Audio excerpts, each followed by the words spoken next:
Dr. Hilde Schramm was born in Berlin on April 17th in 1963.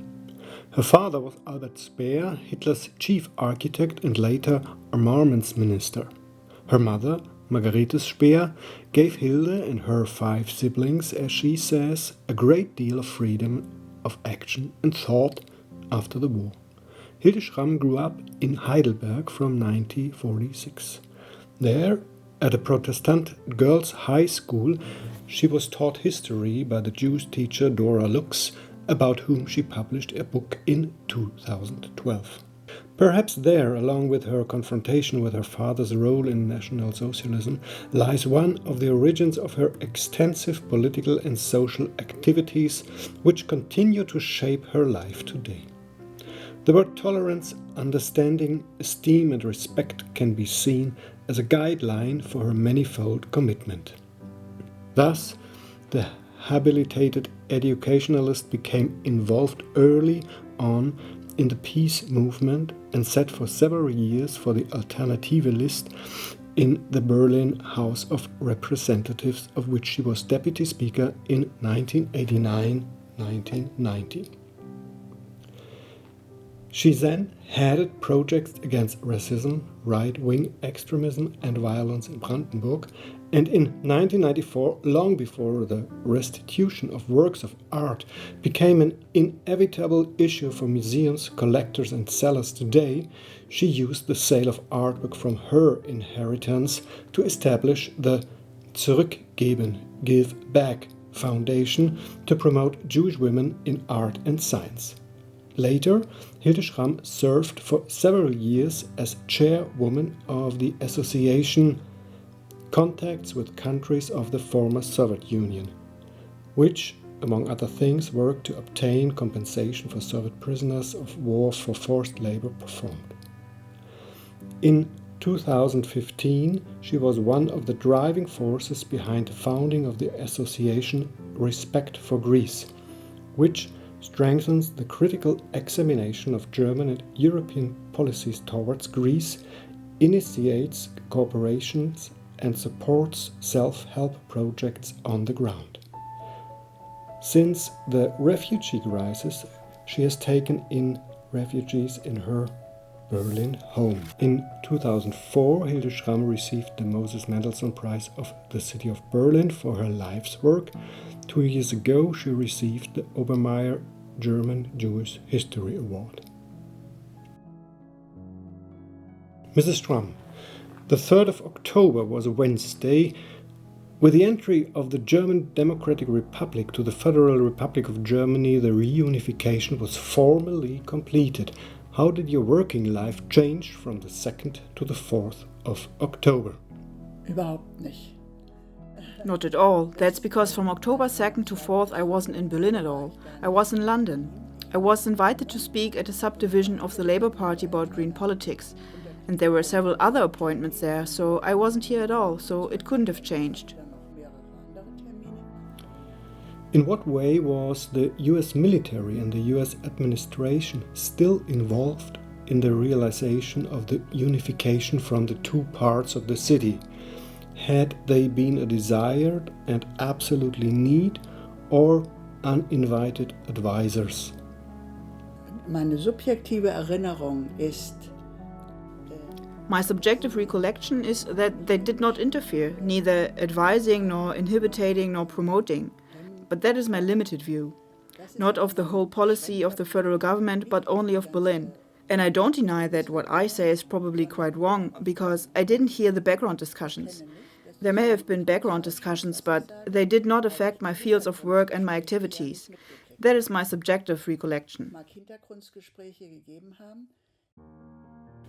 You also studied in Berlin. Among other places, of course, you also noticed that years of close ties, especially in West Berlin, strengthened the friendly relationship with the United States. In part, this relationship was viewed quite critically, among other things, in the course of the debate on nuclear retrofit, also by the party of which you were elected to the Berlin House of Representatives, the Alternative List. What changes in the relationship between a united Berlin and the United States did you subsequently perceive at the political level? Ich muss erst mal sagen, dass diese Kritik an der First of all, I have to say that this criticism of the US arms buildup policy was never mixed with a criticism or even a devaluation of the democratic constitution of the United States of America, and that we also tried in this protest movement against the high armament of the USA to make clear to the population here that one cannot defend Berlin at all. That we have to find a new relationship with the Americans, with a political presence, and with good cooperation, but that this is an illusion, that there is a protective power that will defend us in an emergency against an attack from the Eastern Bloc. An illusion that was fomented also by the Americans, but was also taken up by the overwhelming majority of Berlin politicians. If you think it through, it is quite absurd and really irresponsible to feed this illusion. Because any defense of Berlin with weapons, with street fighting, with bombardments, whatever, would mean that the city would practically cease to exist afterwards, and neither would the people. At that time, we wanted to reduce the military presence of the Allies to zero, but the political presence was also very important to us. It was not an easy change of thinking for most people, and many did not follow through. But a relevant minority in society understood that one must not lull oneself into this apparent security, but must go completely different ways to secure Berlin, back when it was still an island.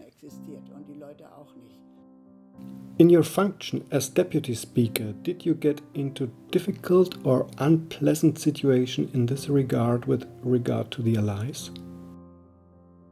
Nee, würde ich nicht sagen. Ich sage Ihnen ein Beispiel. Again, I can say that now. No, I wouldn't say that. I'll give you an example. When we did this non-violent encirclement of Andrew Barracks in 1983, we, our peace group here in Lichterfelde, there were local groups everywhere, because it was in Lichterfelde, took over the organization. Not exclusively, but substantially. Then it was very taboo-breaking that one planned this at all. To show the Americans that one does not want to accept their policy, but also their military strategy of this protective power. At that time, we had Interior Senator Lummer, who then threatened in the newspaper, everyone who participates will get 50,000 fine and then everyone will go to jail. We weren't particularly interested in that because we thought it was all absurd, but even the Americans said, it rather got through to me, I didn't conduct the talks myself. No, that's an expression of the democratic will, and we have nothing against it. That was much further in thinking than our own politicians here. Personally, but also in your role as deputy speaker, what were your expectations at that time with regard to the further development of the Berlin-American relationship, this Berlin-American friendship? Naja, ich dachte, es ist befreit von den Auflagen. Well, I thought it would be freed from the requirements of the statute and from a situation that was already threatening in parts. One can now develop freely, and it has. When you take the subway or the S-Bahn here, you hear so much English spoken and American accent, and I don't know how many young Americans are here. In any case, there are a lot of them, and they seem to like it too. But I would like one thing, that you definitely bring them in somewhere. When there's talk about who's to thank for the reunification, then I rightly think of the citizens' movement and their courage. Sure, that is really true.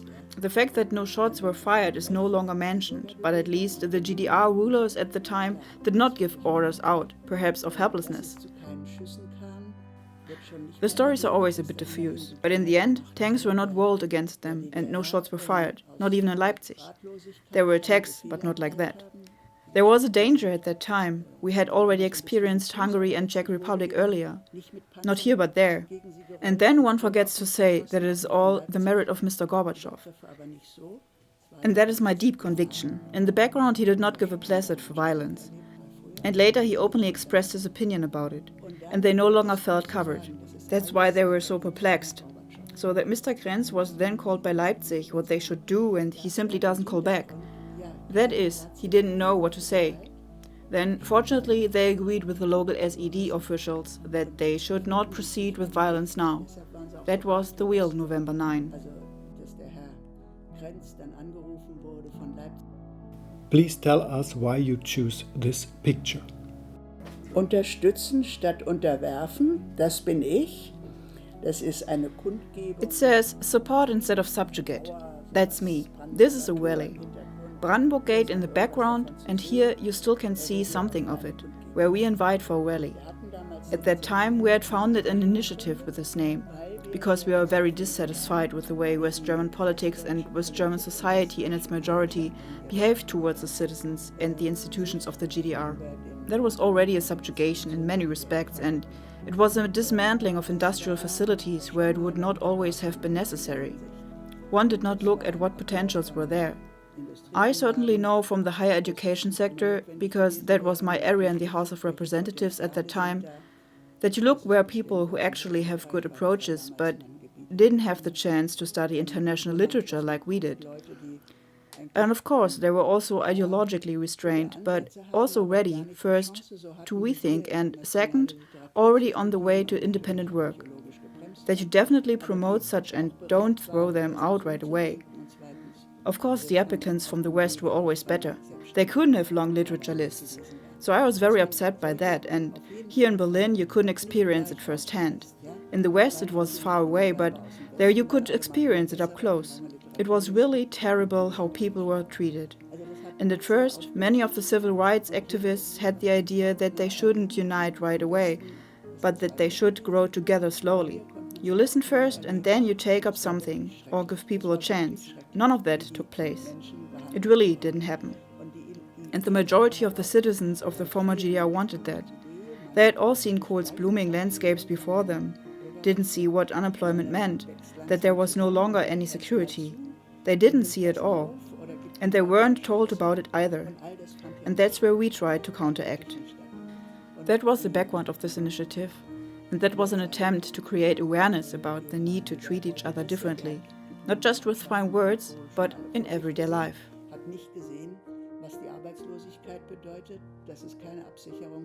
Mrs. Schramm, thank you very much for this interview.